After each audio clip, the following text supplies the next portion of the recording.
Assalamualaikum warahmatullahi wabarakatuh. Bismillahirrahmanirrahim. Innal hamdalillah nahmaduhu wa nasta'inuhu wa nastaghfiruh wa na'udzu billahi min shururi anfusina wa sayyiati a'malina. Man yahdihillahu fala mudilla lahu wa man yudlil fala hadiya lahu. وأشهد أن لا إله إلا الله وحده لا شريك له وأشهد أن محمدًا عبده ورسوله. يا أيها الذين آمنوا اتقوا الله حق تقاته ولا تموتن إلا وأنتم مسلمون. يا أيها الناس اتقوا ربكم الذي خلقكم من نفس واحدة وخلق منها زوجها وبث منهما رجالا كثيرا ونساء واتقوا الله الذي تساءلون به والأرحام إن الله كان عليكم رقيبا. يا أيها الذين آمنوا اتقوا الله وقولوا قولا سديدا يصلح لكم أعمالكم ويغفر لكم ذنوبكم ومن يطع الله ورسوله فقد فاز فوزا عظيما. أما بعد فإن أصدق الحديث كتاب الله وأحسن الهدي هدي محمد صلى الله عليه وعلى آله وسلم وشر الأمور محدثاتها وكل محدثة بدعة وكل بدعة ضلالة وكل ضلالة في النار. Alhamdulillah, kita bersyukur pada Allah Subhanahu wa taala pada malam ini, malam Ahad 7 Sya'ban 1437 Hijriah, kita duduk bersama di dalam sebuah kajian Islam ilmiah setiap malam Ahad pekan kedua di Masjid Al-Barakah Cilengsi ini. Salawat dan salam semoga selalu Allah berikan kepada Nabi kita Muhammad sallallahu alaihi wa ala alihi wasallam, pada keluarga beliau, para sahabat, serta orang-orang yang mengikuti beliau sampai hari kiamat kelak. Dengan nama-nama Allah yang husna dan sifat-sifat yang ulia, kita berdoa, Allahumma inna nas'aluka ilman nafi'an wa rizqan tayyiban wa amalan mutaqabbala. Wahai Allah, sesungguhnya kami mohon kepada Engkau ilmu yang bermanfaat, rezeki yang baik, dan amal yang diterima. Amin ya rabbal alamin. Para ikhwah, bapak ibu, saudara-saudari, baik yang hadir di Masjid Al-Barakah ini atau seluruh para pemirsa Roja TV, para pendengar Radio Roja, dan seluruh kaum muslimin yang mengikuti kajian ini. Tema yang kita angkat pada kesempatan kali ini adalah obat malas beribadah. Tema ini diangkat disebabkan beberapa sebab. Di antara sebab-sebab tersebut, yang pertama adalah banyaknya kejadian kepada sebagian kaum muslimin, terutama orang-orang yang sudah mengenal sunnah Nabi Muhammad sallallahu alaihi wasallam. Di awalnya semangat, di awalnya penuh dengan kekhusyuan, di awalnya penuh dengan energi untuk beribadah kepada Allah, menjauhi larangan Allah Subhanahu wa taala, meniti majelis-majelis ilmu. Akan tetapi berjalannya waktu menyebabkan dia akhirnya mulai lemah, dia mulai lelah, dia mulai malas. Dan ini memang tabiat orang yang beramal yang terlalu semangat.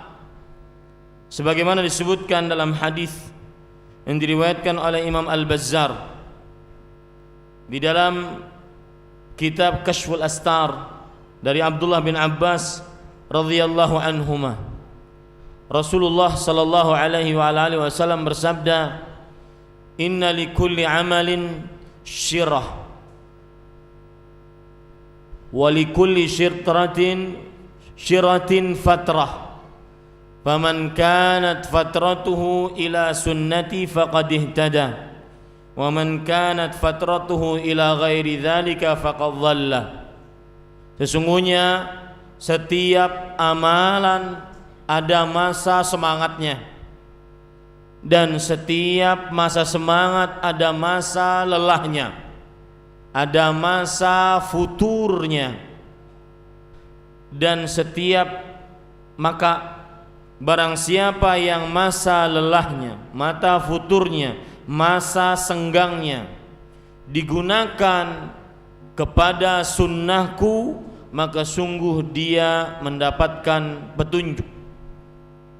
Dan barang siapa yang masa lelahnya digunakan kepada selain sunnahku, maka dia telah sesat.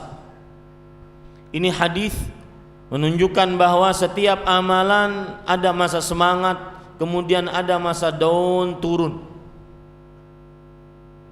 Sebagian orang kadang-kadang bukan hanya ibadah-ibadah yang hukumnya sunnah, bahkan sampai kepada ibadah-ibadah yang hukumnya wajib, akibat sifat malas dan futur membelenggu dirinya, amalan wajib pun benar-benar menurun.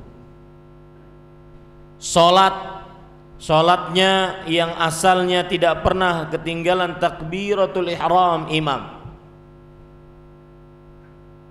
maka dirasuki sifat malas sampai akhirnya dia selalu datang tatkala imam sebelum salam. Lihat jauh bedanya.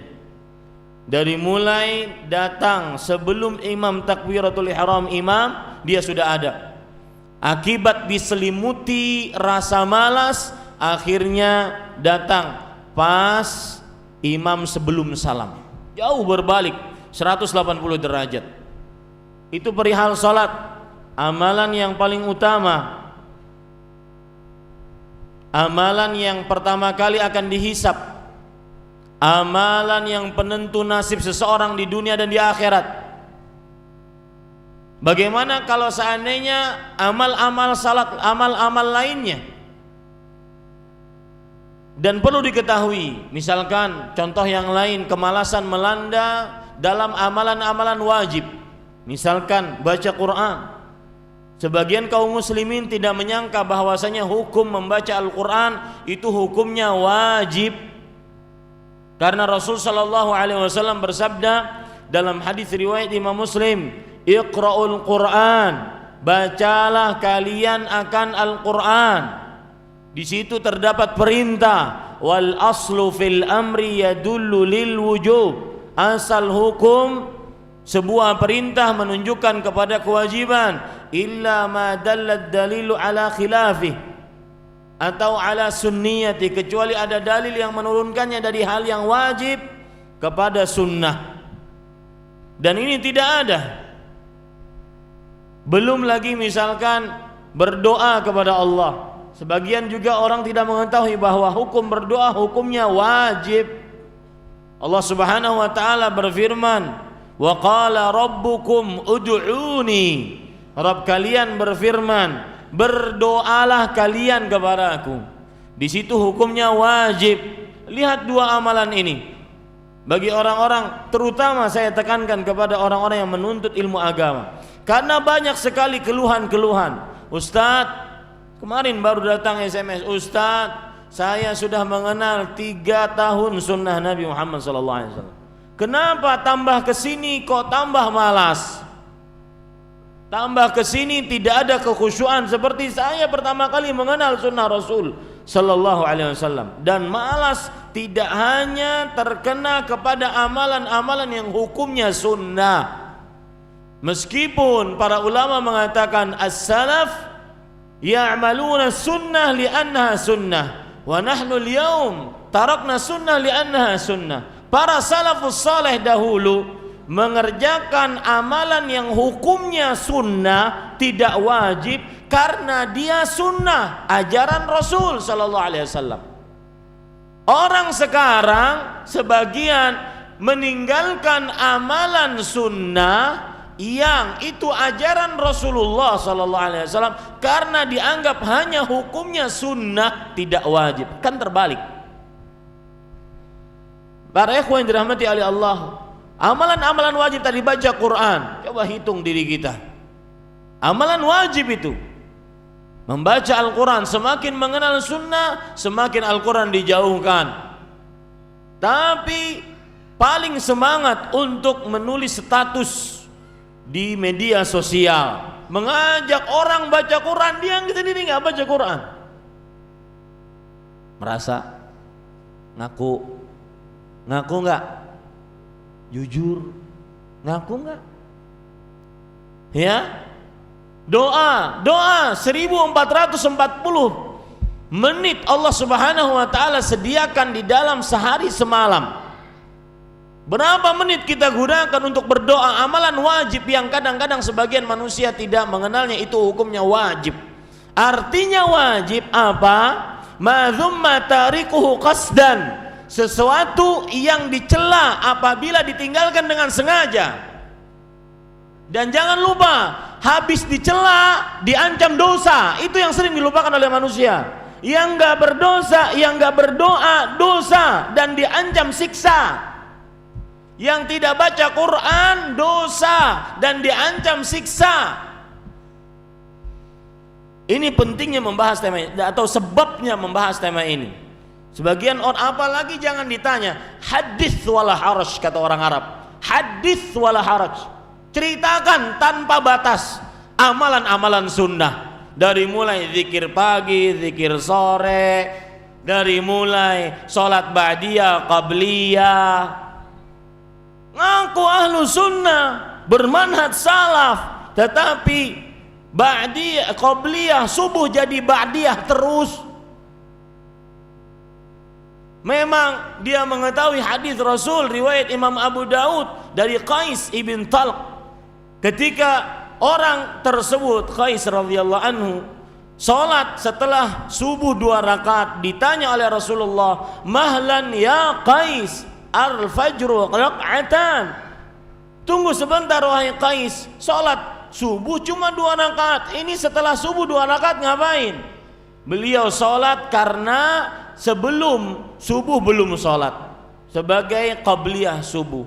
Dibiarkan, pertanda persetujuan oleh Rasulullah SAW. Pertanda itu hadis Rasul SAW. Tetapi yang keliru itu terkadang, ini kadang-kadang jadi ba'diyah subuh, bidah itu.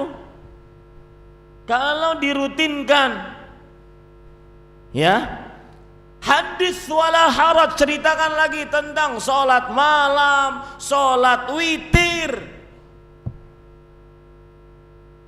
Bapak ibu saudara-saudari yang dimuliakan oleh Allah Subhanahu wa taala, menurun, sangat menurun. Cuma casingnya doang.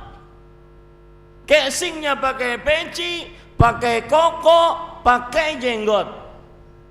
Dipakai gitu jenggotnya. Ya, pakai jilbab lebar, cadaran, casingnya doang. Malas. Malas melanda. Oh, itu bagus judul kajian, malas melanda. Persis judul sinetron tuh. Malas melanda. Ya, semakin mengenal sunnah semakin ujub punya. Merasa dirinya sudah banyak amal, sudah banyak kajian, sudah mengenal, apalagi kalau sudah Ustadz kawan saya. Ya. Bapak Ibu saudara-saudari, sebab yang kedua kenapa kita angkat tema ini, yaitu disebabkan karena sekitar 23 atau 22 hari lagi kita akan memasuki bulan penuh semangat amal.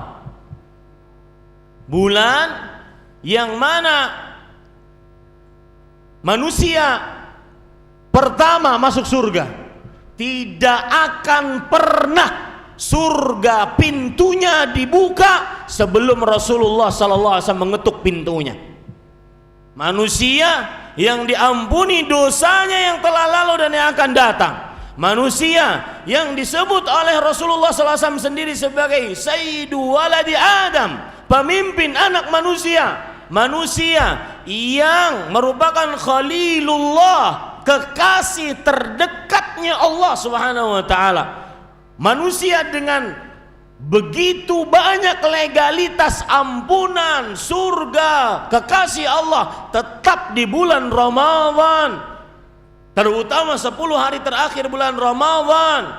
Jadda wajtahada wa shaddal mi'zar, bersungguh-sungguh, bergigih, kemudian mengikat tali sarung untuk beribadah di 10 hari terakhir bulan Ramadan. Manusia yaitu Nabi kita Muhammad sallallahu alaihi wasallam bulan beramal bulan Ramadan. Makanya dalam hadis riwayat Imam Tirmidzi, Rasul sallallahu alaihi wasallam bersabda, "Ya baghiyal khair aqbil wa ya baghiyasy syarr aqsir." Wahai pencari kebaikan, sambut bulan Ramadan, sekarang waktunya beramal. Wahai pelaku dosa, hentikan dosa dalam bulan Ramadan, sekarang waktunya untuk menghadap kepada Allah, bertobat kepadanya. Makanya tema mengingatkan kaum muslimin agar lepas dari sifat malas. Tinggal 23 hari, 22 hari. Semoga Allah Subhanahu wa taala menyampaikan umur kita ke dalam bulan Ramadan. Bulan berkah, bulan yang kebaikannya terus menerus tanpa batas, bulan yang kebaikannya terus bertambah dan banyak, tidak pernah habis.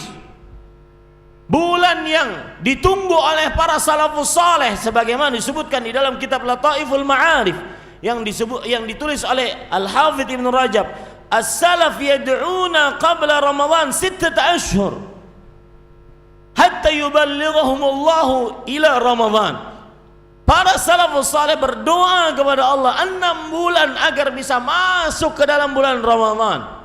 Bulan amal, bulan tidak ada leha-leha, bulan yang kata Rasul sallallahu alaihi wasallam jangan sampai kita masuk ke dalam hadis ini. Hadis riwayat Imam Ibnu Hibban, Imam Ibnu Khuzaimah, Rasulullah sallallahu alaihi wasallam ketika naik ke atas mimbar, qala amin, amin, amin.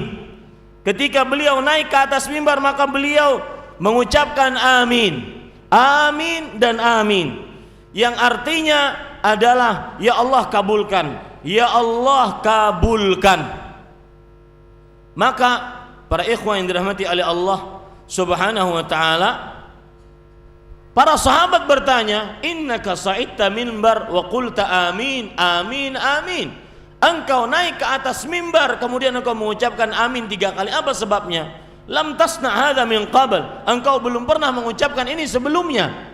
Maka Rasulullah sallallahu alaihi wasallam bersabda, atani Jibril wa qala, tadi Jibril mendatangiku dan mengatakan, ya Muhammad, wahai Muhammad, man adraka Ramadan, barang siapa yang mendapati bulan Ramadan, falam yughfar lahu fadakhala an-nar fa'ab'adahu Allah, tapi tidak diampuni dosanya. Kan aneh, bulan ampunan gak diampuni, bulan dimerdekakan dari api neraka tidak dimerdekakan, bulan Lailatul Qadar tidak dapat Lailatul Qadar. Ini aneh.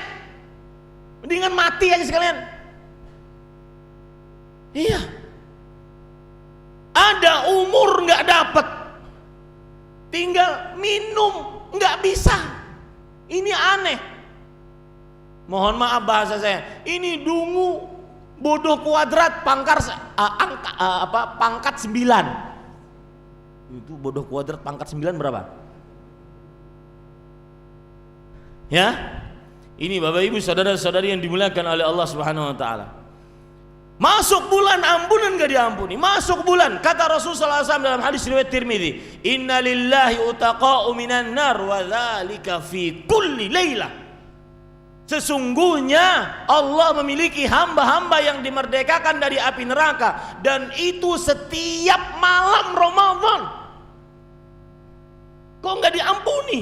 Kok nggak dimerdekakan? Setiap malam kita hidup di dalamnya. Ya, bulan yang dibukakan pintu surga, ditutup pintu neraka, diikat dengan rantai jin dan pemimpin syaitan. Kurang apa lagi coba? Tetapi tidak diampuni. Falam yughfar lahu fadakhala an-nar, akhirnya masuk neraka. Fa'abadahu Allah, maka Allah jauhkan dia dari surga. Di dalam hadis yang lain, perhatikan hadisnya, Rasulullah sallallahu alaihi wa ala alihi wasallam bersabda di dalam kitab Al-Adabul Mufrad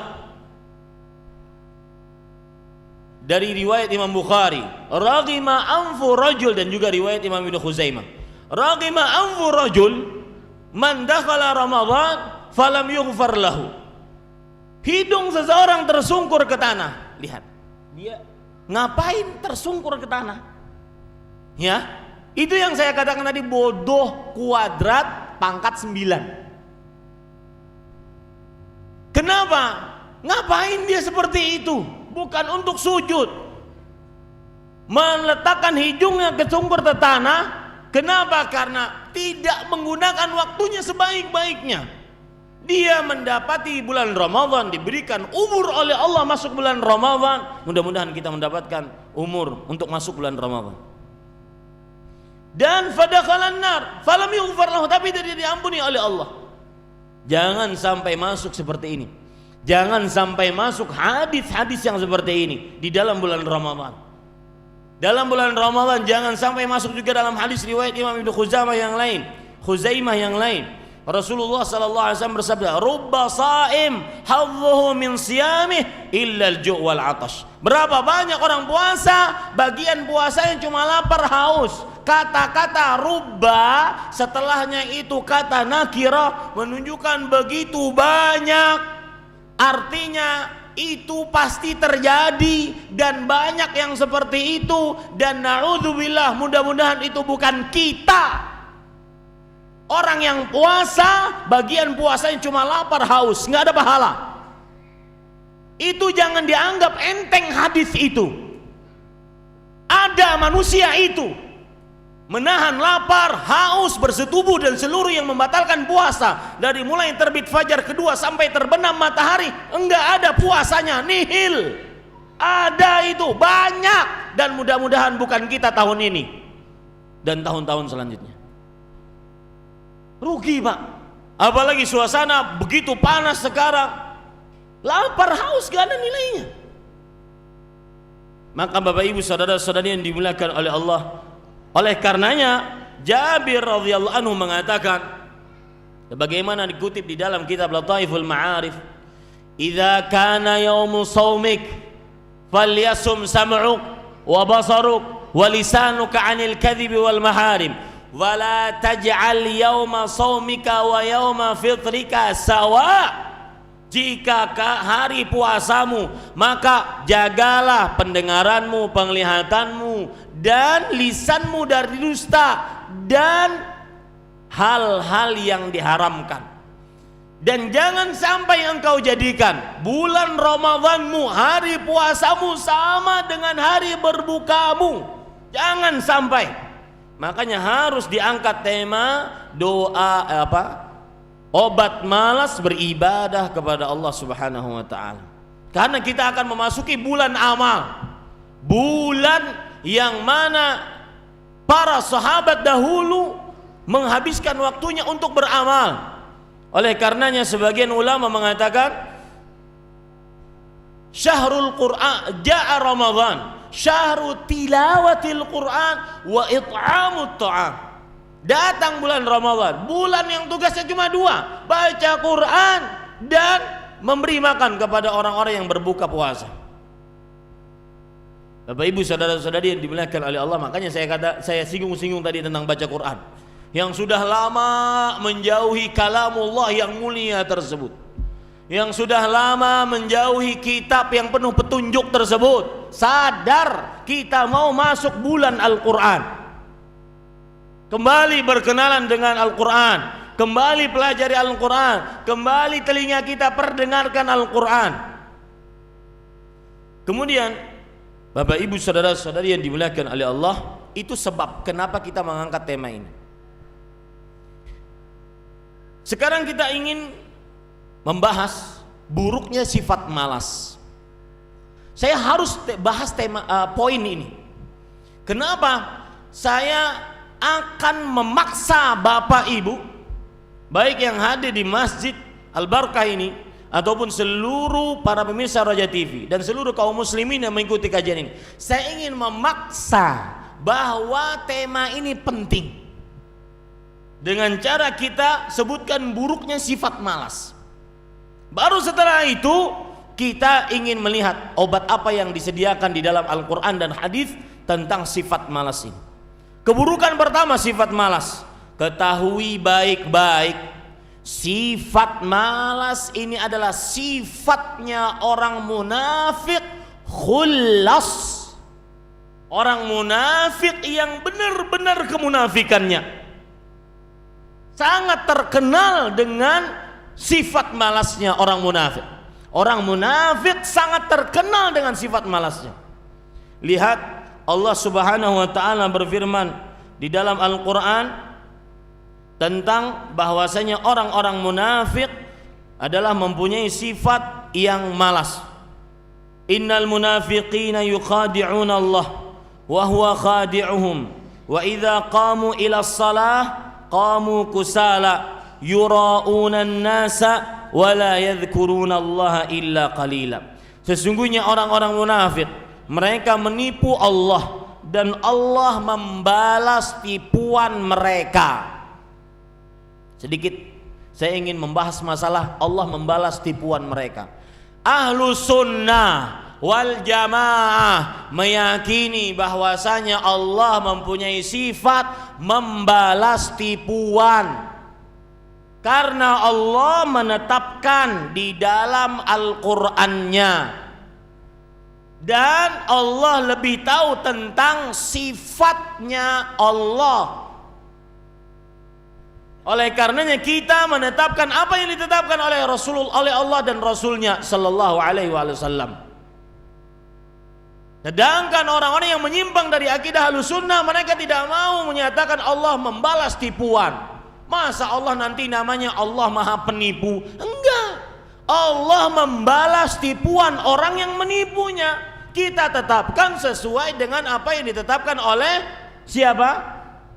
Oleh Allah dalam Al-Quran. Saya ingin menyanggah beberapa pendapat yang menyatakan bahwasanya ketika Allah membalas tipuan itu berarti Allah Maha Penipu. Salah ini. Maka yang paling bagus dan paling sesuai dengan apa yang diajarkan oleh para salafus saleh adalah asbit. Tetapkan apa yang ditetapkan oleh Allah dalam Al-Quran. Tetapkan apa yang ditetapkan oleh Rasulullah SAW dalam hadisnya. Kemudian sucikan Allah di dalam nama-namanya dan sifat-sifatnya dari segala macam sifat kekurangan. Ya, jangan sampai keliru dalam permasalahan ini. Kita menetapkan apa yang ditetapkan oleh Rasul sallallahu alaihi wasallam, oleh Allah Subhanahu wa taala dalam Al-Qur'an. Maka lihat Bapak Ibu saudara-saudari yang dimuliakan oleh Allah Subhanahu wa taala, innal munafiqin yukhadi'una Allah wa huwa khadi'un. Sesungguhnya orang-orang munafik menipu Allah dan Allah membalas tipuan mereka. Wa idza qamu ila shalah qamu kusala yura'una an-nas wa la yadhkuruna Allah illa qalila. Mereka jika masuk bangun mendirikan salat bangun dalam keadaan malas. Bangun dalam keadaan malas. Ini sifat orang-orang munafik. Makanya Bapak Ibu saudara-saudari, buruknya sifat malas adalah sifat yang sangat kental dengan orang munafik di zaman Rasulullah sallallahu alaihi wasallam. Itu disebutkan oleh Allah dalam surah An-Nisa ayat 142. Begitu juga disebutkan oleh Allah dalam surat At-Taubah ayat 54. Allah berfirman, "Wa ma mana'ahum an tuqbala minhum nafaqatuhum illa annahum kafaru billah wa bi rasulih wa la ya'tuna as-salata illa wa hum kusala wa la yunfiquna illa wa hum karihun." Dan tidak ada yang menahan dari mereka amalan-amalan mereka kecuali karena mereka kafir terhadap Allah dan Rasulnya, dan tidaklah mereka mengerjakan sholat kecuali dalam keadaan malas, dan tidak menafkahkan hartanya kecuali dalam keadaan membencinya. Ini para ikhwah, buruknya sifat malas yang pertama. Sifat malas adalah sifat yang sangat identik dengan kaum mana? Munafik, dan bukan sembarangan nifak yang ada di zaman Rasul sallallahu alaihi wasallam. Maka hati-hati. Lihat para ikhwan yang dirahmati oleh Allah Subhanahu wa taala,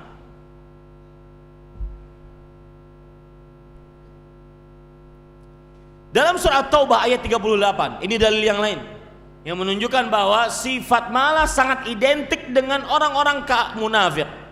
At-Taubah ayat 38. Ya ayyuhalladzina amanu ma lakum idza qila lakum unfiru fi sabilillah itsaqaltum ilal ard araditum bil hayati dunya minal akhirah.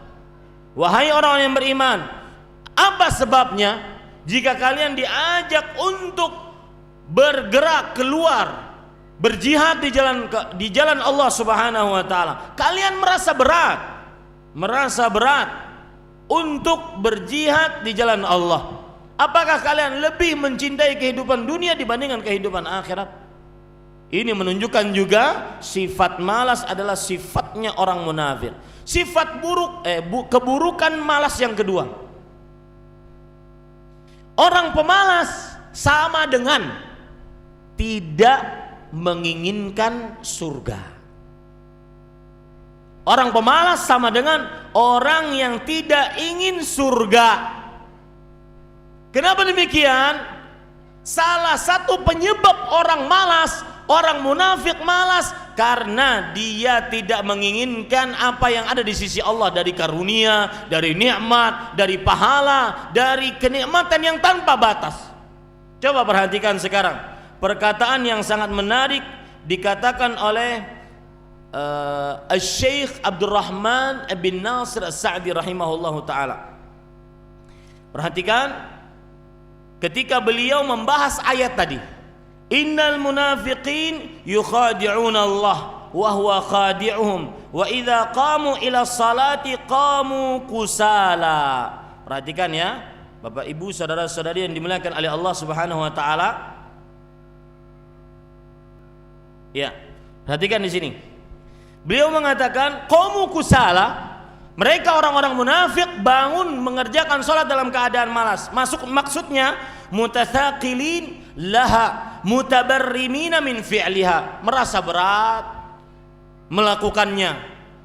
Kemudian beliau mengatakan perkataan indah, jika pantas ditulis dengan tinta emas. Beliau mengatakan wal kasalu la yakunu illa min faqdir raghbati min qulubihim falaula anna qulubahum farighatun minar raghbati ila Allah wa ila ma indahu adimatun lil iman lam yasdur minhumul kasal. Malas tidak akan terjadi kecuali karena kehilangan keinginan mendapatkan nikmat dari Allah dari hati mereka. Kalau seandainya di dalam hati mereka terlepas sifat ingin mendapatkan nikmat Allah dan apa yang ada di sisi Allah, yaitu berupa surga, maka niscaya tidak akan muncul dari mereka sifat malas. Makanya saya katakan tadi, buruknya sifat malas adalah karena sama dengan orang yang tidak menginginkan surga. Itu buruknya sifat malas. Orang-orang munafik yang mereka lakukan, kenapa sampai mereka malas? Mereka riya, menginginkan apa yang ada di tangan manusia. Yura'unan nas wa la yadhkuruna Allah illa qalila. Mereka riya terhadap manusia dan tidak menyebut nama Allah kecuali sedikit saja. Makanya Rasulullah SAW dalam hadis riwayat Bukhari mengatakan, "Athqalus salawat 'alal munafiqin salatul fajri wa salatil atamah." Salat yang paling berat atas orang munafik adalah salat subuh dan salat isya. Kenapa, Pak? Siapa yang bisa jawab? Karena tidak ada yang melihat. Untuk apa dilihat? Hah? Untuk apa dilihat? Orang munafik malas karena nggak ada yang lihat. Sholat subuh gelap, nggak ada dulu lampu listrik, nggak ada. Makanya mereka malas. Kenapa? Karena nggak ada yang lihat. Sholat isya gitu juga, kalau sudah terbenam matahari gelap, tidak ada yang lihat. Kenapa? Karena Bapak mengatakan tadi tidak ada yang melihat. Kenapa tidak ada yang melihat membuat mereka malas? Ada apa di balik penglihatan manusia? Apa?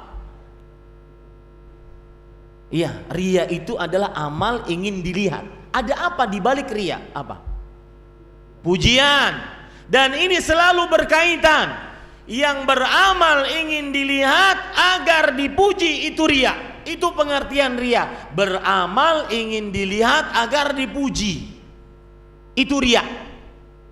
Pujian, sanjungan, penghargaan, hadiah, materi, uang, harta. Makanya saya katakan tadi, buruknya sifat malas adalah orang yang malas sama dengan orang yang tidak menginginkan surga. Ini para ikhwah, Bapak, Ibu, saudara-saudari yang dimuliakan oleh Allah Subhanahu wa taala. Buruknya sifat malas yang ketiga. Sifat malas adalah target operasinya iblis dalam mengganggu manusia.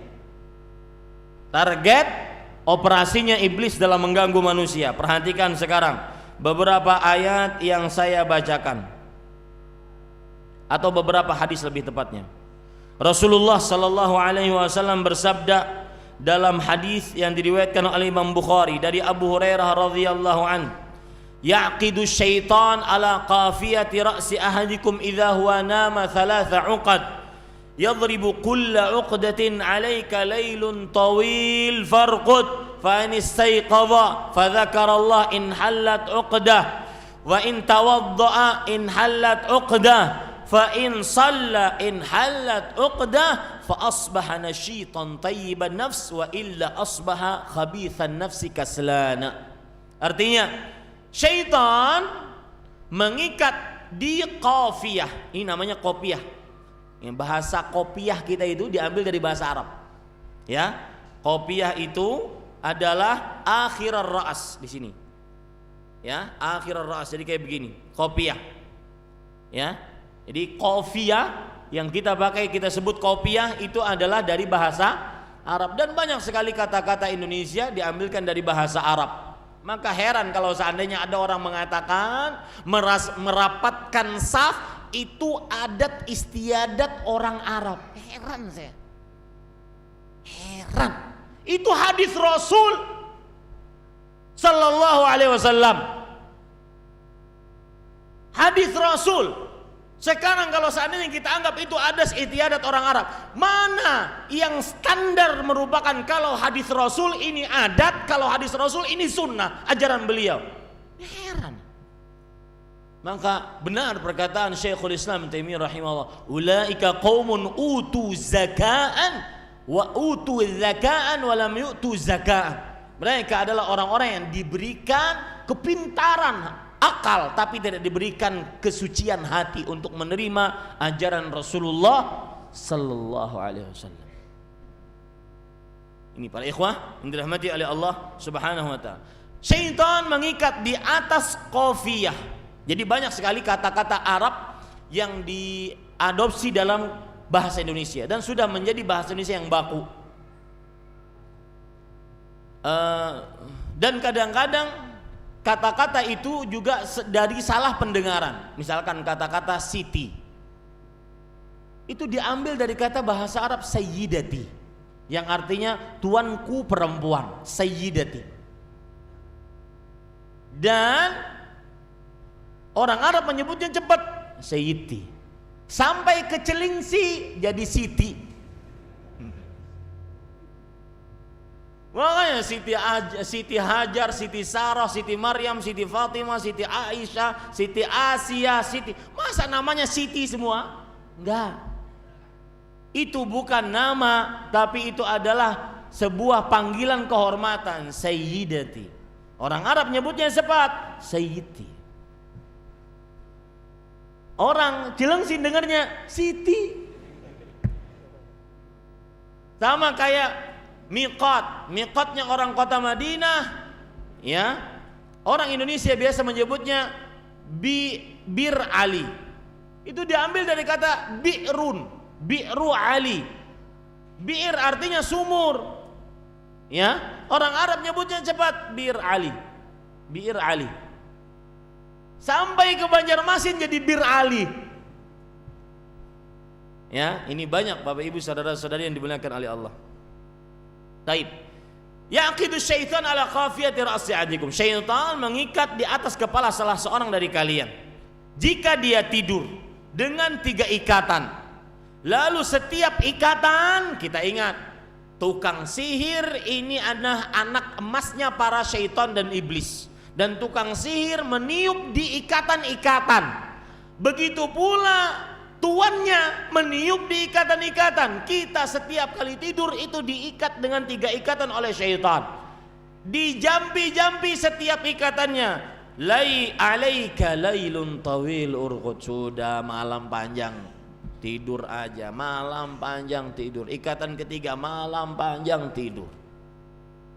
Ya, fa in istayqadha, jika dia bangun dan menyebut nama Allah, inhallat uqdah, terlepas ikatan yang kedua.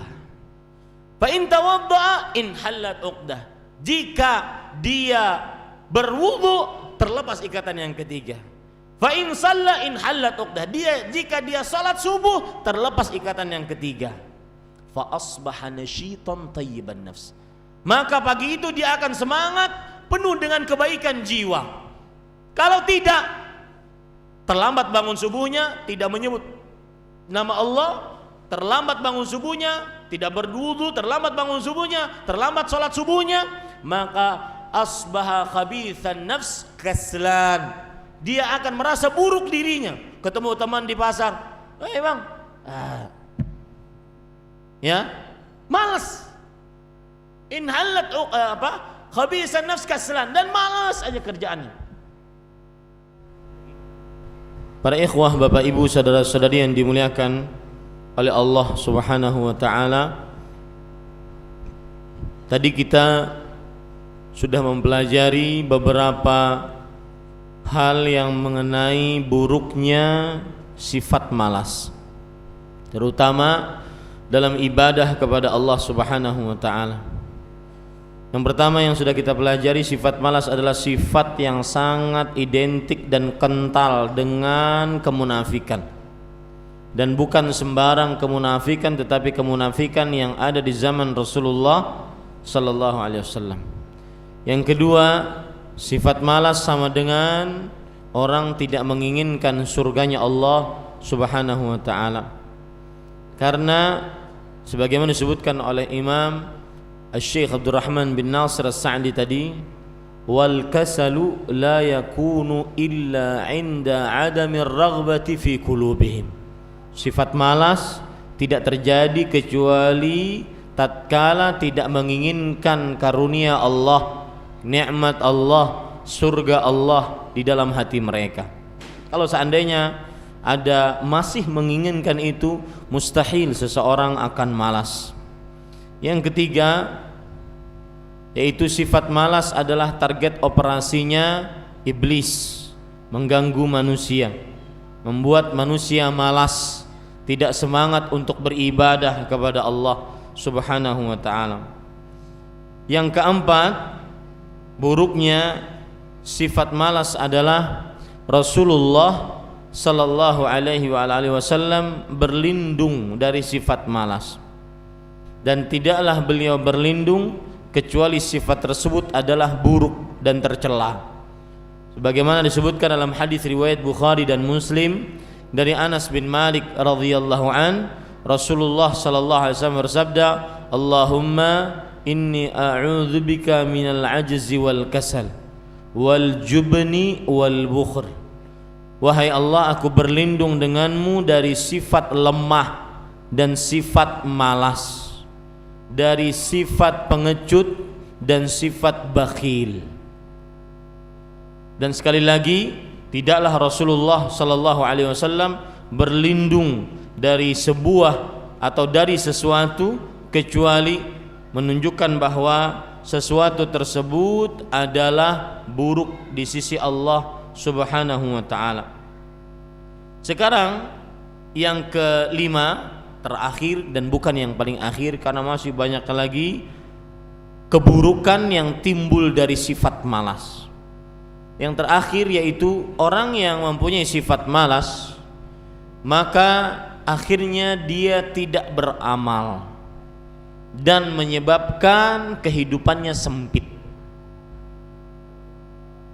Orang yang mempunyai sifat malas, keburukannya akhirnya dia tidak beramal, yang menyebabkan atau mengakibatkan kehidupannya sempit. Coba perhatikan, Allah Subhanahu wa ta'ala berfirman di dalam Al-Quran, man a'radha an dzikri fa inna lahu ma'isyatan dhanka wa nahsyuruhu yaumal qiyamati a'ma. Surat Thaha ayat 124. Wa man a'radha an dzikri, dan siapa saja yang berpaling dari mengingatku. Maksud daripada siapa saja yang berpaling dari mengingatku, kata Imam Ibnu Katsir rahimahullah, khalafa amri, yang menyelisih perintahku, wa ma anzaltuhu ala rasuli, dan yang aku turunkan kepada rasulku, a'radha anhu, dia berpaling darinya, wa tanasahu, dan pura-pura lupa darinya, malas, pura-pura lupa, wa akhadha min ghairi hudahu, dan mengambil dari selain petunjuknya, fa inna lahu ma'isyatan dhanka, maka baginya kehidupan yang sempit. Disebutkan oleh Imam Ibnu Katsir, makna kehidupan yang sempit adalah fala tuma'ninata lahu, tidak tenang, walan syiraha li sadrih, tidak nyaman hatinya, tidak lapang hatinya, bal sadrahu dayyiqun harajun li dhalalih, tetapi hatinya senantiasa sempit, penuh dengan kesesakan karena kesesatannya, meskipun dia terlihat nyaman. Dan yang lebih menarik lagi, ada pendapat dari Ad-Dhahhak yang disebut dengan kehidupan yang sempit. Kata Imam Ad-Dhahhak rahimahullah, al-amalu sayyi wa rizqul khabith. Siapa yang malas beribadah, melupakan perintah-perintah Allah, maka amalnya buruk, rezekinya pun buruk. Ya, nanti dia akan diberikan karena malas, dia tidak mau tahu apakah yang dia ambil dan dia masukkan ke dalam mulutnya, dia suapkan kepada anak istrinya, apakah yang halal atau yang haram. Dia enggak peduli karena dia malas untuk meneliti mana yang halal, mana yang haram. Ini penafsiran yang luar biasa. Orang yang malas beribadah, maka dia akan mendapatkan perbuatan yang buruk dan rezeki yang tidak halal. Itu yang disebut dengan kehidupan yang sempit. Berbeda dengan orang yang beriman dan beramal, tidak malas. Lihat dalam Al-Quran, Allah Subhanahu wa ta'ala berfirman, man amila salihan min dzakarin aw untha wa huwa mu'minun falanuhyiyannahu hayatan thayyibah. Barang siapa yang beramal saleh dalam keadaan dia beriman, baik dari laki-laki dan perempuan, dia beriman, maka sungguh kami akan benar-benar. Di situ ada lam, ada nun, lamu taukid, nunun taukid, fala nuhyiyannahu hayatan thayyibah. Surat An-Nahl ayat 97. maka sungguh kami akan benar-benar berikan kepada dia kehidupan yang baik. Ini siapa yang tidak malas untuk beribadah, yang semangat untuk beribadah. Dan lebih luar biasa lagi, wala najziyannahum ajrahum ahsani ma kanu ya'malun. Dan sungguh kami akan berikan benar-benar pahala kepada mereka yang lebih baik dari apa yang sudah mereka amalkan. Surat An-Nahl ayat berapa tadi? 97. Lihat, perhatikan para ikhwan yang dirahmati oleh Allah, penafsiran dari Imam Ibnu Katsir. Beliau mengatakan, wal hayatut thayyibah tashmalu jami'u wujuhir rahah. Kehidupan yang baik yang dijanjikan oleh Allah bagi orang yang tidak malas beribadah adalah yang dimaksud seluruh aspek kehidupan dia dari sisi manapun akan baik. Makanya Abdullah bin Abbas menafsiri ayat ini. Beliau mengatakan kehidupan yang baik birrizqil halal at-thayyib. Rezeki yang halal dan baik, itu yang dimaksud dengan kehidupan yang baik. Ini ganjaran bagi siapa yang tidak malas beribadah. Pemahaman balik dari surat An-Nahl ayat 97 ini, siapa yang malas beribadah berarti mendapatkan kehidupan yang sempit. Kehidupan yang sempit ditafsiri oleh Ad-Dhahhak tadi, al-amalus sayyi wa rizqul khabith. Perbuatan yang buruk dan rezeki yang buruk, tidak halal. Lihat sampai ke situ, Pak. Buruknya sifat malas. Kalau sudah Bapak Ibu pahami ini, maka kita harus nyari obatnya, mau tidak mau. Obat yang pertama yaitu meminta kepada Allah diangkat sifat malas. Sebagaimana doa Rasulullah sallallahu alaihi wasallam tadi, Allahumma inni a'udzubika minal ajzi wal kasal wal jubni wal bukhl wal haram wa a'udzubika min adzabil qabri wa min adzabin nar. Hadis riwayat Bukhari Muslim dari Anas bin Malik. Dan para ikhwah, Bapak Ibu, saudara-saudari, termasuk prestasi dalam penghambaan diri kita kepada Allah selama hidup kita di dunia sekian puluh tahun ini, kita menghafal doa-doa yang diajarkan oleh Rasul sallallahu alaihi wasallam. Terutama di zaman sekarang, doa-doa tersebut sudah diterjemahkan, sudah ditakhrij hadisnya, mana yang sahih, mana yang lemah, sudah dikumpulkan dalam satu buku, tinggal dihafal. Maka ini termasuk prestasi yang semestinya seorang muslim mencapainya. Ada target, dia bisa menghafal doa, semua doa-doa Rasulullah sallallahu alaihi wasallam. Maka niatkan itu, terutama bulan Ramadan ini. Ya. Ini Bapak Ibu, saudara-saudari yang dimuliakan oleh Allah Subhanahu wa taala. Ya, jadi yang pertama adalah doa. Doa kepada Allah Subhanahu wa taala agar diangkat dan dilindungi dari sifat malas ini. Kemudian yang kedua, para ikhwan yang dirahmati oleh Allah, obat sifat malas adalah tidak berlebih-lebihan dalam ibadah. Terutama nanti bulan Ramadan, yang kebiasaan dia terutama ini, yang dia beribadah baca Quran dalam bulan-bulan lain tidak banyak, atau bahkan benar-benar meninggalkan mendengar kajian tentang Ramadan. Terutama saya dengar nanti di Masjid Al-Barakah ada kajian pra-Ramadan. Maka para ikhwan yang dirahmati oleh Allah semangat. Oh, pokoknya bulan Ramadan, bulan Al-Quran saya mau baca. Tekad setiap hari 2 juz. Bagaimana setiap hari 2 juz? 1 juz berarti 10 lembar, 2 juz 20 lembar. Kalau hitungan setiap setelah selesai sholat, maka 20 lembar bagi 5 berarti 4. Habis subuh 4 lembar, habis zuhur 4 lembar, habis habis asar 4 lembar, habis maghrib 4 lembar bakwan, buka puasa, ya kan? Habis isya 8 lembar. Wah, hari pertama bisa, ternyata mudah aja 2 juz dalam sehari.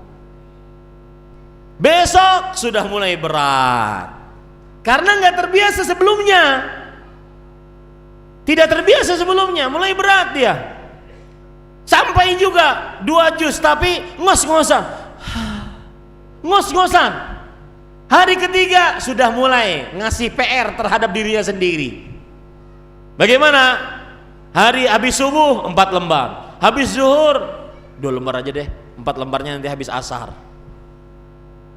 Ya, sisanya habis asar. Berarti habis asar berapa?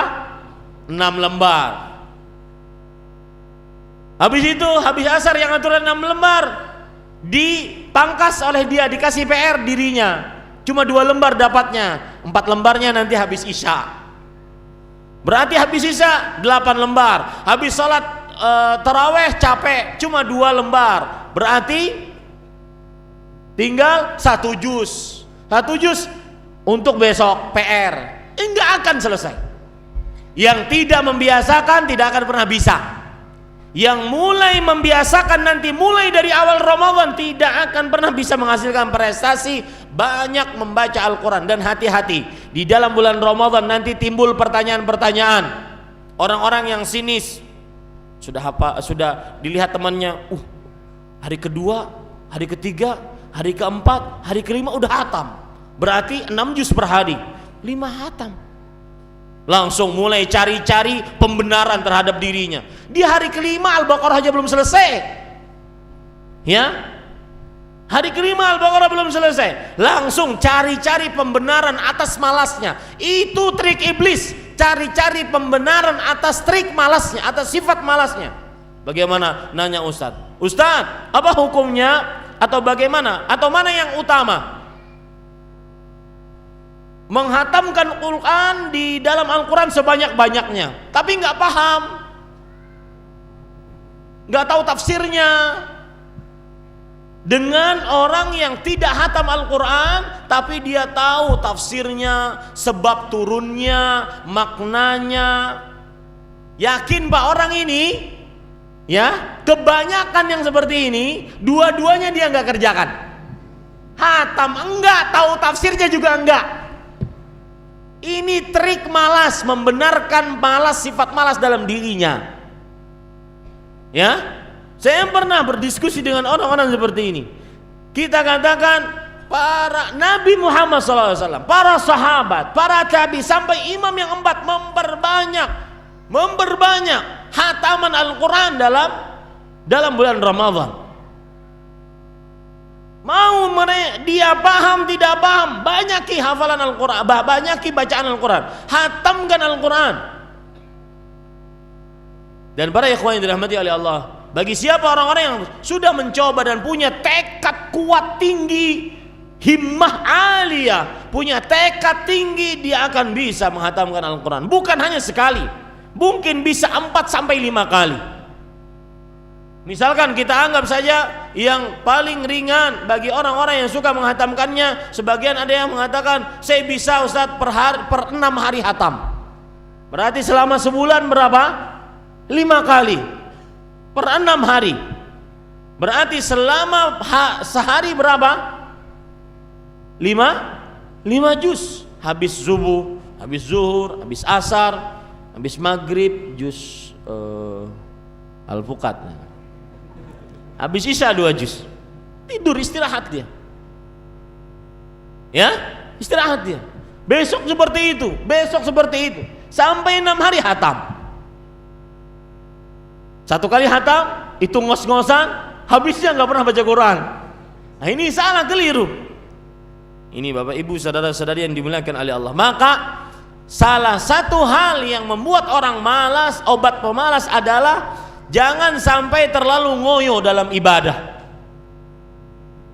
Sesuai dengan kemampuan kita. Makanya Rasulullah SAW bersabda dalam hadis riwayat Imam Muslim, halakal mutanatti'un, halakal mutanatti'un, halakal mutanatti'un. Celaka, binasa, hancur orang-orang yang terlalu berlebih-lebihan. Celaka, binasa, hancur orang-orang yang terlalu berlebih-lebihan, terlalu berlebih-lebihan. Ini para ikhwah yang dirahmati oleh Allah Subhanahu wa taala. Itu obat yang kedua. Obat yang ketiga,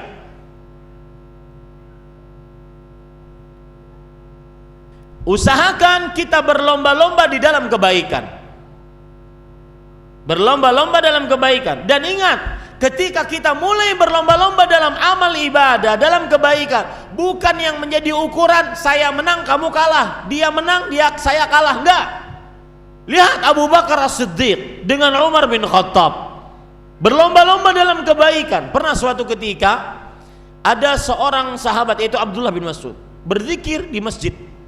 Kemudian Nabi Muhammad SAW lewat.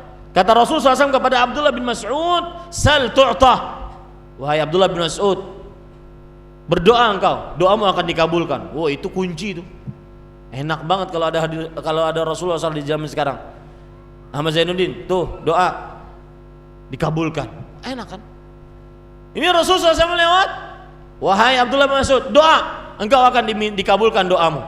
Tapi Abdullah bin Mas'ud sibuk berzikir. Melihat itu Abu Bakar datang, kemudian memberitahukan apa yang dikatakan oleh Rasul sallallahu alaihi wasallam tadi. Berdoalah kamu akan dikabulkan. Maka Abdullah bin Mas'ud mengangguk-angguk, kemudian Abu Bakar Siddiq pergi. Datang Umar bin Khattab. Umar bin Khattab mengatakan, Rasulullah mengatakan kepadamu, kalau kamu berdoa kamu dikabulkan. Kata Abdullah bin Mas'ud, sabaqaka Abu Bakar. Abu Bakar sudah mendahului memberitahukan tentang ini. Sampai sekian. Paham ceritanya, Pak? Paham nggak? Masih ada yang belum paham. Abu Bakar memberitahukan apa yang diberitahukan oleh Rasulullah. Wahai Abdullah bin Mas'ud, berdoa, engkau akan dikabulkan doamu. Selesai sampai sini, paham? Umar bin Khattab datang. Wahai Abdullah bin Mas'ud, Rasulullah memberitahukan kepadamu bahwa kamu berdoa, kamu akan dikabulkan. Kata Abdullah bin Mas'ud, pernyataan ini sudah dinyatakan oleh Abu Bakar sebelum kamu. Lihat, yang menjadi ukuran bukan menang kalah. Yang menjadi ukuran adalah lomba-lombanya. Kenapa? Lihat akibat ini. Umar bin Khattab menyandang gelar. Kata Rasulullah, aku jalan bersama Abu Bakar dan siapa? Dan Umar. Aku masuk bersama Abu Bakar dan Umar. Lihat, sejarah mencatat, gara-gara berlomba-lomba Umar selalu, dalam bahasa Jawanya, katut, ikut gara-gara lomba. Ya, berlomba-lomba dalam kebaikan. Ini obat malas. Berlomba-lomba dalam kebaikan. Sebagaimana disebutkan dalam surat Al-Anbiya ayat 21 ayat 90, yang menunjukkan bahwasanya berlomba-lomba dalam kebaikan itu adalah kebiasaan para nabi. Kemudian surat Al-Hadid ayat 21, surat Ali Imran ayat 133 yang menunjukkan bahwasanya berlomba-lomba dalam kebaikan itu adalah kebiasaan para orang-orang saleh. Kemudian obat yang keempat agar hilang sifat malas, berteman dengan orang yang semangat ibadah. Berteman dengan orang yang semangat ibadah. Jangan yang dijadikan ukuran orang-orang yang sama letoynya. Jangan. Yang sama malasnya, jangan. Misalkan, fulan, kenapa enggak menghafal Quran? Hafalanmu dari dulu cuma 3 qul. Tambah surat paling favorit Inna A'taina, itu pun warisan SD. Kenapa enggak tambah hafalanmu? Saya masih mending hafalan segitu. Tuh, yang haji 5 kali hafalannya cuma qul huwallahu ahad. Yang menjadi ukuran orang-orang yang rendah dari dia ibadahnya. Jangan. Ya, makanya para ulama salaf mengatakan istakthir minal ikhwan ma qadirta fa inna likulli mu'minin syafa'atun. Artinya, atau syafa'atan, perbanyaklah dari kawan-kawan yang baik selama kamu mampu. Sesungguhnya setiap orang beriman itu akan memberi syafaat nanti pada hari kiamat. Maka para ikhwah, cari kawan yang benar-benar semangat untuk beramal, semangat untuk beribadah kepada Allah. Jangan yang sama-sama malas.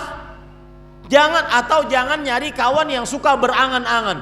Wah, enak ya, kayaknya kalau kita menghafal Quran enak ya, kalau kita begini cuma angan-angan aja. Ya, tapi enggak diamalkan. Ini para ikhwan yang dirahmati oleh Allah Subhanahu wa taala. Kemudian para ikhwah yang dirahmati oleh Allah Subhanahu wa taala. Yang keberapa obatnya? Yang kelima. Yang kelima adalah obatnya agar kita tidak malas, maka ketahui baik-baik berusahalah agar tidak malas. Berusaha, harus ada usaha. Allah Subhanahu wa taala berfirman di dalam surat Al-Mu'minun, "Walladzina jahadu fina lanahdiyannahum subulana wa innallaha lama'al muhsinin." Afwan, Al-Ankabut ayat 69. Orang-orang yang benar-benar berjuang di jalan kami, lanahdiyannahum. Lam lamut taukid, nun nunut taukid, nun lam dan lam penekanan. Diterjemahkan dalam bahasa Indonesia, sungguh kami akan benar-benar memberi petunjuk kepada mereka kepada jalan-jalan kami, dan sesungguhnya Allah akan bersama orang-orang yang berbuat ihsan. Lihat perkataan yang sangat menarik dari Imam Ibnu Katsir terhadap ayat ini. Beliau mengatakan, perhatikan baik-baik para ikhwan yang dirahmati oleh Allah Subhanahu wa taala, yang dimaksud dengan orang-orang yang berjuang di jalan kami, alladzina ya'malun bima ya'lamun, orang yang mengamalkan apa yang telah ilmui, yang mereka telah ilmui. Dan saya pesan Pak kepada Bapak Ibu yang hadir di masjid ini dan seluruh para pemirsa Roja TV dan seluruh kaum muslim yang mengikuti kajian ini, di atas pundak kita sekarang ada amanah untuk mengamalkan ilmu yang sudah kita dapat, yaitu mengobati rasa malas. Ya, bukan hanya sekedar pengajian, hadir, masuk telinga kanan, keluar lagi dari telinga kanan. Enggak. Tapi ada amanah yang kita harus mengamalkan ilmu tersebut. Yang dimaksud orang-orang yang berjuang di jalan kami adalah ya'malun bima ya'lamun, mengamalkan apa yang telah mereka ilmui. Kemudian para ikhwan yang dirahmati oleh Allah, lanahdiyannahum, maksudnya adalah lanubassirannahum turaqana fid dunya wal akhirah. Kami akan mudahkan jalan-jalan kami kepada dia di dunia dan di akhirat. Oleh karenanya kita bisa mengambil kata-kata ringkas, sebesar usahamu, sebesar petunjuk kemudahan datang dari Allah untukmu. Sebesar usahamu untuk bangun malam, sebesar petunjuk kemudahan datang dari Allah untukmu. Usaha kita untuk bangun malam, pertama bangun istri, pesan istri, jam bekar, jam ini, macam-macam, nggak bangun juga. Ya, usaha terus, usaha tidur pada waktu tepat waktunya, usaha terus, maka dia akan mendapatkan kemudahan datang dari Allah Subhanahu wa taala. Usaha yang tadi datang pas imam sebelum salam, masbuk paling terakhir. Coba gelarnya si masbuk paling terakhir. Ya, itu datang kapan? Persis ketika as-salat, gitu, as-salat dia baru duduk. Itu masbuk paling terakhir. Ya, ini para ikhwan yang dirahmati oleh Allah Subhanahu wa taala. Maka orang seperti ini usaha mengatur waktunya, azan langsung ambil wudu, langsung ke masjid. Usaha itu, sebesar usaha seseorang untuk taat, sebesar itu petunjuk kemudahan datang dari Allah untuk orang tersebut. Ini obat malas, usaha. Ya, Bapak Ibu saudara-saudari yang dimuliakan oleh Allah Subhanahu wa taala. Obat malas yang kedua, yang keberapa? Yang keenam. Yang kedua jauh banget. Yang keenam, Itu berarti sudah lapar, Pak.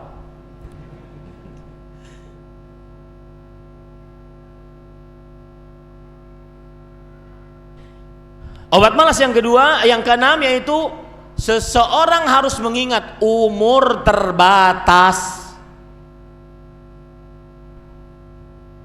Umurnya terbatas. Rasul sallallahu alaihi wasallam bersabda dalam hadis riwayat Imam Tirmidzi dari Abu Hurairah radhiyallahu an, "A'maru ummati ma baina 60 ila 70 wa aqalluhum man yajuzu dzalik." Umur umatku antara 60 sampai 70 tahun, dan sedikit dari umatku yang lebih daripada itu. Kita buktikan sekarang, sedikit dari umatku yang lebih daripada 60 sampai 70 tahun. Angkat tangan yang umur 60. Satu doang. Ya. Apalagi 70, nggak ada. Berarti ini calon mati. Subhanallah. Nggak nyadar habis itu. Ya, sebentar. Terbatas waktunya. Dan kalau sudah mati, Pak, kalau sudah mati tidak akan pernah bisa kembali ke dunia.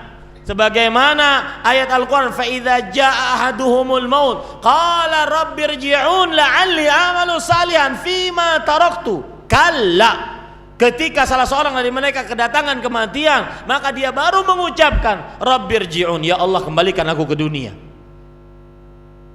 Agar ngapain? Beramal saleh, walau apapun amal salehnya. A'malu amalan salihan. Di situ nakirah menunjukkan apapun yang saya bisa amalkan. Tapi Allah mengatakan kalla, tidak akan pernah. Kalau orang sudah mati bisa kembali sampai onta masuk ke dalam lubang jarum, sampai susu masuk lagi ke putingnya, dan itu menunjukkan kepada sebuah kemustahilan. Maka jangan pernah malas. Kenapa? Karena waktunya terbatas. Ada orang-orang yang mungkin dia lahir tahun 1000, sekarang 1437. Saya akan membiasakan kaum muslimin untuk memakai tahun-tahun hijriyah, bulan-bulan qamariyah, karena itu wala, itu loyal Islam. Ya, kita sekarang tahun 1437. Dia lahir mungkin tahun 1400. Kemudian ternyata mati 1420. Dikubur 1450. Kok bisa, Ustaz? Mati karena nggak ibadah. Setelah dia umur 20 tahun nggak ada ibadah, malas, dianggap orang mati.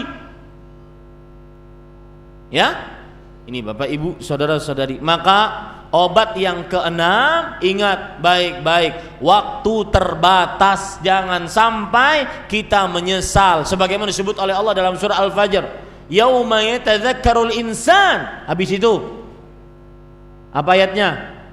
Yauma yatadzakkarul insan wa anna lahu dzikra. Pada hari itu manusia mengingat, indahnya kalau saya hidup kembali, kalau saya berumur sekarang sweet 17 tahun, bisa beribadah kepada Allah, indahnya. Ya, ini para ikhwan yang dirahmati oleh Allah, ingat baik-baik, umur terbatas. Itu obat untuk menghadapi sifat malas. Yang terakhir, yang ketujuh, obat untuk menghadapi sifat malas, yaitu kita harus mengetahui tentang sebab-sebab orang malas sehingga kita bisa mengobatinya. Ya, kita harus mengetahui sebab-sebab orang malas sehingga kita bisa mengobatinya.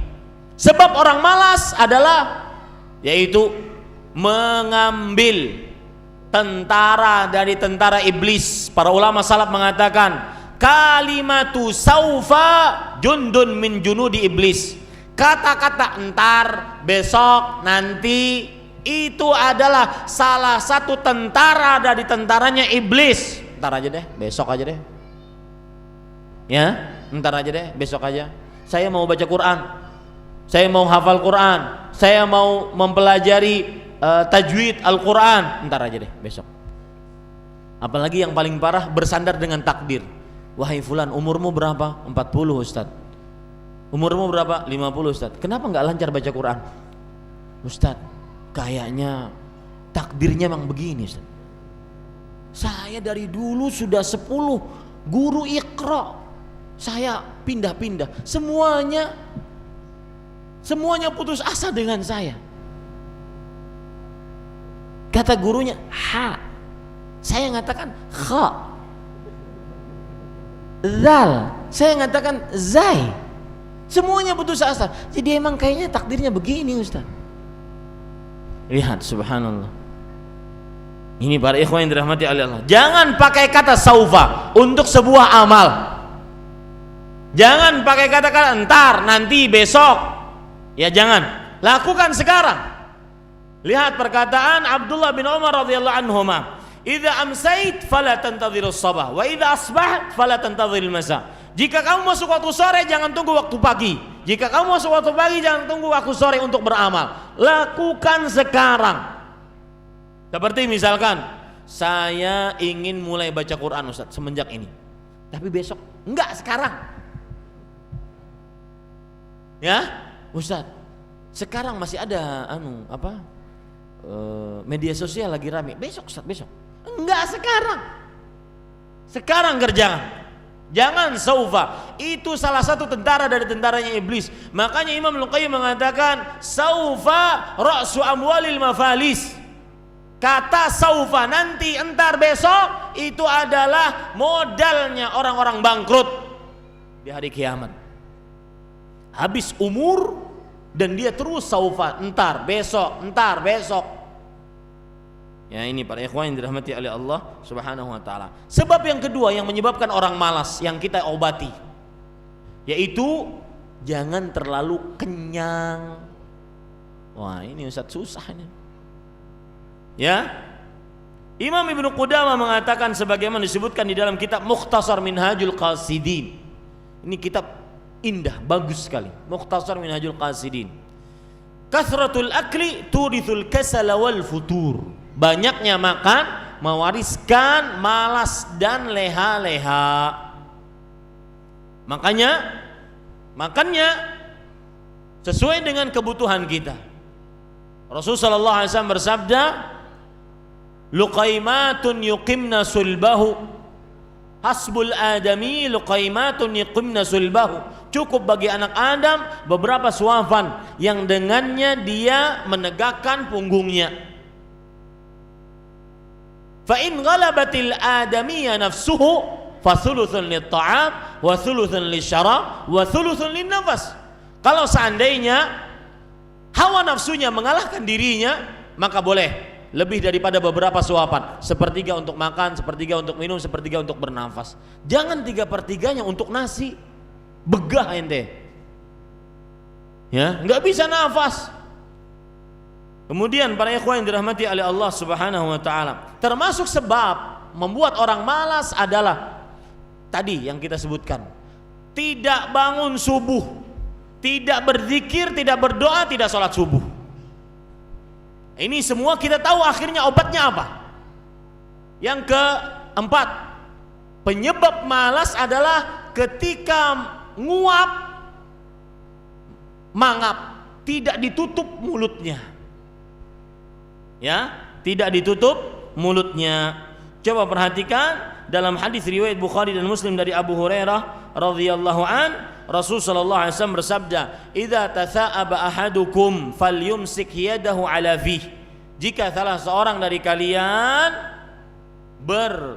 menguap, maka hendaklah dia meletakkan tangannya di atas mulutnya. At-tatha'ubu minasyaitan, kata Rasulullah. Menguap itu dari syaitan yang target operasinya membuat orang malas. Ya. Kalau sudah nguap, apalagi nih, mohon maaf ibu-ibu, kadang-kadang nguap nggak tahu diri di hadapan suaminya. Subhanallah, mana femininnya? Suaminya heran, ini apa kudanil? Kemudian sang istri balas lagi, mendingan saya kudanin daripada bapak gajah duduk. Akhirnya semua hewan keluar. Ini nggak boleh dalam suami istri. Ya meskipun dalam keadaan bercanda, ya tidak boleh. Kemudian sebab yang keberapa? Kelima, penyebab orang malas adalah, dan ini saya tanyakan ke Syekh Abdul Razak bin Abdul Muhsin. Saya pernah tanyakan, Syekh, apa kunci orang semangat bangun malam? Maka beliau mengatakan tidak ada kunci yang paling mudah kecuali tidak begadang. Tidur tepat waktunya. Tidur di awal-awal malam. Tidak ada kunci paling mudah. Tidak pernah terlambat bangun subuh dan akan bisa sholat malam. Makanya para ikhwan yang dirahmati oleh Allah Subhanahu wa taala, jangan obat malas adalah begadang malam. Begadang mendingan untuk menuntut ilmu atau untuk sholat malam. Ini enggak. Untuk melihat status di komen enggak. Orang udah pada tidur, ente nunggu like. Bang, ya, istri sudah ngorok sana sini. Maka para ikhwah jangan begadang malam. Ini termasuk daripada penyebab seseorang malas. Disebutkan di dalam kitab Ikmalul Mu'lim yang ditulis oleh Al-Qadhi Iyad, as-saharu bil-lail yujibul kasala bin nahar. Begadang malam mengkonsekuensikan malas di siang hari. Amma tajibul huquq fihi minat ta'ah wa masalihid dunya wad din. Yang mana semestinya hak-hak harus dikerjakan, ketaatan-ketaatan harus dikerjakan, dan kebaikan-kebaikan agama dan dunia dia tinggalkan gara-gara dia begadang malam. Maka ini kira-kira obat malas beribadah. Semoga benar-benar menjadikan obat bagi diri saya pribadi sebelum para jamaah sekalian dan juga para pemirsa sekalian. Kita cukupkan, wallahu alam, wa sallallahu nabiyana Muhammad walhamdulillahi rabbil alamin. Bagaimana hukumnya jika seorang pezina sudah tobat tetapi tidak dihukum cambuk atau rajam? Karena tidak ada yang mengetahui selain Allah, dan di Indonesia tidak ada hukum tersebut. Maka bertobatlah sebenar-benar taubat. Kejadian yang terjadi di zaman Rasulullah seperti dalam kejadian Al-Ma'iz, seorang perempuan yang mengaku di hadapan Rasul sallallahu alaihi wasallam sudah berzina. Kemudian kejadian Al-Ghamidiyah, seorang perempuan yang mengaku berzina di hadapan Rasul sallallahu alaihi wasallam, kemudian beliau mengatakan tohirni, sucikan aku. Itu tidak wajib untuk dilakukan, terutama kita di negara yang tidak ada rajam. Maka yang paling utama pada diri seorang tersebut bertaubat dengan sebenar-benar taubat. Dan saya pesan bagi semua pelaku taubat, dia harus antara rasa harap dan rasa takut. Harap taubatnya diterima, takut dosa-dosanya yang telah lalu. Kalau taubatnya tidak diterima, terus ada di dalam dirinya seperti itu. Ya, saya pernah di hadapan saya ada seorang perempuan mengatakan, Ustadz, saya dulunya suka ke klub malam, minum khamr, minum obat, kemudian buka aurat, melakukan hubungan yang tidak benar. Tapi Ustadz sekarang jangan takut, nih jilbab lebar, ya, cadar, panitia kajian Ustadz. Maka saya katakan, Bu, yang pertama bersyukur Allah memberikan taubat kepada kita.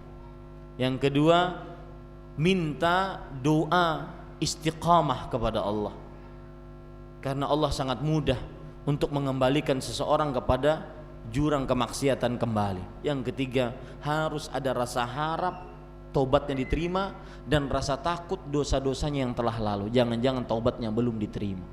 Salah satu kesalahan orang yang bertaubat adalah dia merasa ujub, sudah merasa taubatnya pasti diterima. Kan kita tidak tahu. Benar, Rasul sallallahu alaihi wasallam menjanjikan kita at-taibu minadz-dzam kama la dzamba lahu. Orang yang bertobat dari sebuah dosa dia seperti tidak mempunyai dosa. Tetapi itu kan bagi yang diterima taubatnya. Sekarang kita tidak mengetahui taubat kita diterima atau tidak. Makanya harus ada rasa harap dan rasa takut. Wallahu alam. Saya ikut kajian lalu ada yang bertanya ia selalu berbakti kepada orang tuanya dan sangat memuliakannya, tapi ia tidak pernah sholat, dan ustadz itu menjawab ia tidak akan masuk surga karena ia tidak mengerjakan sholat sama sekali. Di sisi lain saya mendapat video bahwa beberapa banyak rakaat kamu sholat, berkali-kali kamu haji, bermiliar-miliar kamu sedekah, tapi jika kamu menggoreskan luka di hati ibumu maka semua itu akan sia-sia. Jadi bagaimana ustadz? Para ikhwah, begini, memahami agama Islam itu harus komprehensif, menyeluruh. Jangan ditinggikan yang satu dilupakan yang lain, tidak. Salat adalah tiang agama. Rasul sallallahu alaihi wasallam bersabda, wa amuduhus shalah. Artinya, dan tiang agama adalah salat. Ya, itu salat tiang agama. Dan berbakti kepada orang tua adalah ibadah yang agung di sisi Allah Subhanahu wa taala. Digandengkan oleh Allah dengan ibadah tauhid. Ya ayyuhan nas u'budullah wa la tusyriku bihi syai'an wa bil walidaini ihsana. Wahai manusia, beribadahlah kepada Allah, janganlah kalian mensyirikkanku dengan sesuatu apapun, dan berbaktilah kepada kedua orang tuamu. Lihat, di sini menunjukkan bahwasanya ibadah sholat tiang agama dan ibadah bakti kepada orang tua mempunyai keutamaan yang sangat tinggi digandingkan dengan tauhid. Maka kalau ada orang berpikir dia tidak sholat tapi dia tidak berbakti, maka ini tetap keliru, diancam neraka oleh Allah. Diancam. Mungkin orang ini belum paham, bukan berarti dia langsung masuk neraka, diancam neraka. Karena dia diantara kehendak Allah, Allah ampuni atau tidak, diancam neraka. Tapi tetap dia berdosa. Jangan sampai pertanyaan seperti ini mencari pembenaran tentang tidak sholat. Ini yang keliru. Saya takut dari pertanyaan seperti ini mencari pembenaran tentang apa? Tidak sholat. Yang penting bakti Ustaz. Ya, tidak. Harus pahami seluruhnya agama Islam ini secara menyeluruh. Tidak satu-satu, tidak. Orang yang tidak berbakti dia adalah diancam neraka sebagaimana hadis Rasul riwayat Imam Ibnu Khuzaimah. Ini juga orang dungu, orang bodoh kuadrat pangkat 9. Dia mendapati orang tuanya masih hidup, orang tuanya adalah pintu terbesar, pintu terluas surga dia. Rasul sallallahu alaihi wasallam bersabda, "Al-walidu awsatu abwabil jannah." Orang tua adalah pintu paling luas untuk masuk surga. Dia dapati orang tuanya, bisa dia berbakti, tapi dia tidak gunakan, malah dia sakiti orang tuanya. Dan di zaman sekarang sudah hilang benar-benar komponen-komponen agama di tengah masyarakat. Bakti, durhaka kepada orang tua itu dijadikan sebagai pemberitaan. Alhamdulillah. Para ikhwan yang dirahmati oleh Allah Subhanahu wa taala. Jadi durhaka kepada orang tua tercela, dosa besar, diancam dia tidak sukses dunia akhirat. Tetapi bukan berarti ketika dia bakti kemudian dia tidak sholat ini melalaikan pencarian pembenaran terhadap tidak sholatnya. Paham maksud saya? Jangan sampai pertanyaan seperti ini mencari pembenaran agar orang yang tidak sholat tadi dinyatakan berkurang dosanya. Enggak, orang yang tidak sholat itu lebih parah dibandingkan berzina dengan ibunya. Orang yang tidak sholat itu lebih parah daripada korupsi duit rakyat Indonesia, 290 juta rakyat Indonesia. Paham maksud saya? Ini para ikhwan yang dirahmati oleh Allah Subhanahu wa taala. Jangan sampai jadikan pertanyaan seperti ini sebagai pembenaran orang tidak sholat. Maka saya nasihatkan kepada yang bakti orang tua tadi, Anda amalnya baik luar biasa, tambahi sholat, ya, wallahu alam. Sedikit menyinggung tentang masalah suami istri. Saya pesan kepada laki-laki, sayangi, cintai istri Anda, karena mencintai istri itu ibadah. Ini yang kadang suami terlepas darinya. Mencintai istri itu dapat pahala. Ya. Coba, dan saya katakan mencintai istri itu banyak menumbuhkan harmonisasi keluarga dan juga mendatangkan solusi tatkala bercekcok di antara suami istri. Coba antum kalau pas lagi marah-marahan, apa masalahnya, apapun masalahnya, habis itu antum bisik di samping telinganya, wahai istriku, aku ditakdirkan mencintaimu. Itu 95% permasalahan selesai. 5%-nya tanggung sendiri. Kalau tidak berani di samping dia telinganya, maka tulis SMS, telepon, ya, aku ditakdirkan mencintaimu. Dan itu sabda Rasul sallallahu alaihi wasallam. Ketika Aisyah radhiyallahu anha, beliau cemburu terhadap Khadijah. Kata Aisyah radhiyallahu anha, ma ghirtu ala ahadin min azwajin Nabi sallallahu alaihi wasallam ma ghirtu ala Khadijah. Aku tidak pernah secemburu kepada salah seorang pun dari istri-istri Rasulullah dibandingkan cemburuku kepada Khadijah. Setiap kali nyembelih kambing, kata Rasulullah, kasih kepada kawan-kawannya Khadijah. Sampai Aisyah radhiyallahu anha mengatakan, Khadijah selalu Khadijah gitu. Kenapa wahai Rasulullah? Maka beliau menjawab, inni ruziqtu hubba, aku ditakdirkan mencintainya. Coba Pak, yang malam ini belum pernah menyatakan itu, yakin Pak, langsung kelepek. Aku ditakdirkan untuk mencintainya. Ada suatu pemandangan menarik. Cinta perempuan itu lebih besar dibandingkan kepada suaminya. Meskipun kadang-kadang dia susah untuk mengungkapkannya ataupun gengsi untuk mengungkapkannya kepada suaminya, tapi dia sangat cinta. Seorang perempuan pernah bertanya kepada Syekh di Arab Saudi, Syekh, apa hukumnya saya berdoa seperti ini? Ya Allah, masukkanlah saya ke dalam surga dan juga suami saya. Biarkan kami berdua di dalam surga dengan syarat tanpa bidadari. Yang lebih menarik jawaban syekhnya. Kata syekh, kalau dalam bahasa Arab, tubtulina fid dunya wa tubtulina wa kaman tubtulina fil akhirah ba'du. Kalau dalam bahasa Indonesianya, kalian sudah menyiksa kita di dunia, juga menyiksa kita di akhirat. Di dunia sudah enggak boleh poligami begitu. Di akhirat juga. Soal. Tapi lihat, itu bukti cinta seorang perempuan kepada suami. Ya, maka cintai istri Anda, sayangi, kasihi. Mencintai istri itu sebuah seni yang harus Anda lakukan. Banyak caranya, luar biasa. Surprise, ya, ajak ke mall, ajak doang, ajak. Ya, itu banyak seninya mencintai istri.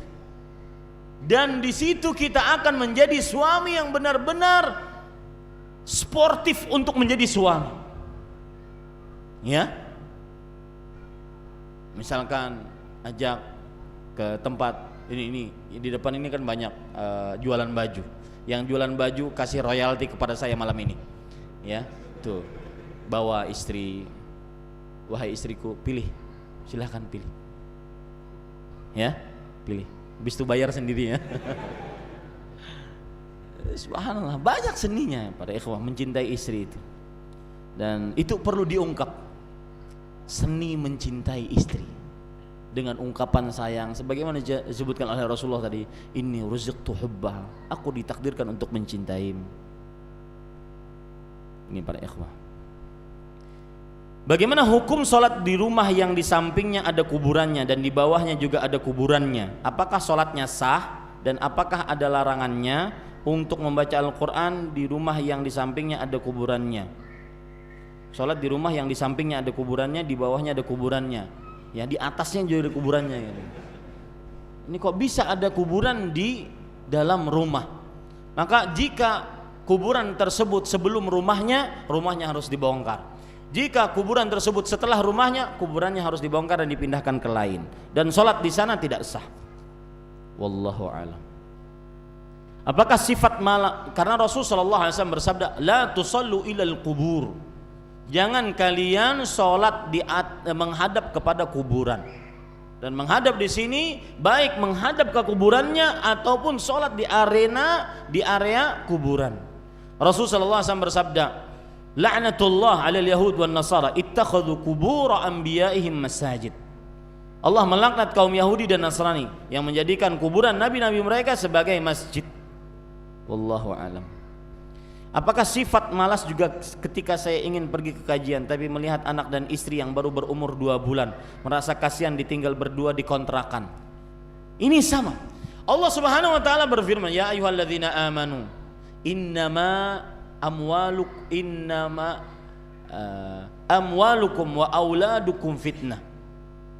Di dalam ayat yang lain, innama azwajukum wa auladukum aduwwan lakum fahdharuhum. Wahai orang yang beriman, sesungguhnya anak dan istri kalian adalah musuh bagi kalian, maka hati-hati. Musuh dia. Imam Ibnu Katsir ketika menafsiri musuh tersebut, maksudnya adalah yahmilur rajulu ala ma'siyati rabbih. Gara-gara anak dan istri, seseorang akhirnya melakukan maksiat kepada Rabbnya. Wa yahmilu rajulu ala qati'ati rahmi.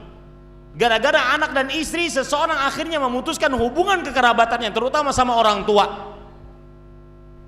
Maka jangan sampai gara-gara anak dan istri kita memutuskan hubungan kekerabatan, membuat kita malas beribadah kepada Allah Subhanahu wa taala. Ya, ini termasuk di dalamnya sifat malas yang tidak dibenarkan. Wallahu a'lam. Apakah hukumnya menjawab salawat dari khatib yang sudah khutbah Jumat? Maka jawabannya boleh dijawab dan boleh tidak dijawab. Boleh dijawab karena kita mengambil keumuman hadis Rasul sallallahu alaihi wasallam yang berbunyi, raghima anfu rajul dzukirtu indahu falam yusalli alaihi. Tersungkur hidung seseorang ke tanah jika disebutkan aku di hadapannya dan dia tidak bersalawat atasku. Boleh tidak dijawab karena belum, saya sepengetahuan ilmu yang saya masih cetek ini, belum ada riwayat bahwa para sahabat Nabi jika disebutkan di atas mimbar oleh Rasulullah sallallahu alaihi wasallam nama beliau, mereka bersalawat. Wallahu a'lam. Bapak saya sudah meninggal. Dulu semasa hidupnya banyak melakukan kemaksiatan. Saya merasa bersalah karena belum menyampaikan dan mendakwahinya. Apakah kelak saya akan diminta pertanggungjawaban? Lalu apa yang sebaiknya saya lakukan? Ini pertanyaan sering saya dapati.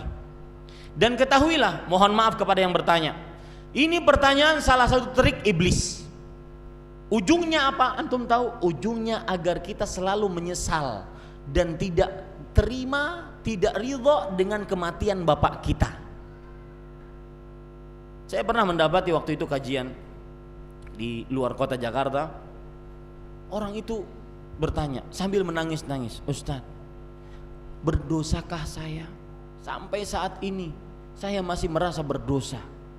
Ibu saya ketika dia sakit, saya tidak membawanya ke dokter karena memang minim biaya. Berdosakah saya? Akhirnya sampai meninggal tidak bisa ke dokter. Maka seseorang tidak dibebani kecuali sesuai dengan kemampuannya.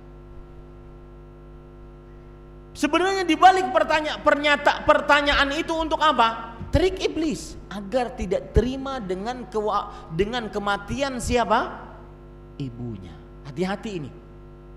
Sama yang seperti ini. Tugas Anda sekarang adalah mendoakan agar dan beristighfar kepada Allah untuk sang bapak agar masuk ke dalam hadis riwayat Imam Ahmad. Innar rajula la turfa'u darajatuhu fil jannah. Sesungguhnya seseorang derajatnya akan diangkat di surga. Sampai dia mengatakan, ya Rabbi anna li hadza, wahai Rabbku kenapa aku diangkat seperti ini? Maka Allah Subhanahu wa taala menjawab, bistighfari waladika lak, dengan istighfar anakmu terhadapmu, untukmu. Amalkan ayat Al-Quran, Rabbana gfirli wali walidayya walil mu'minin yauma yaqumul hisab.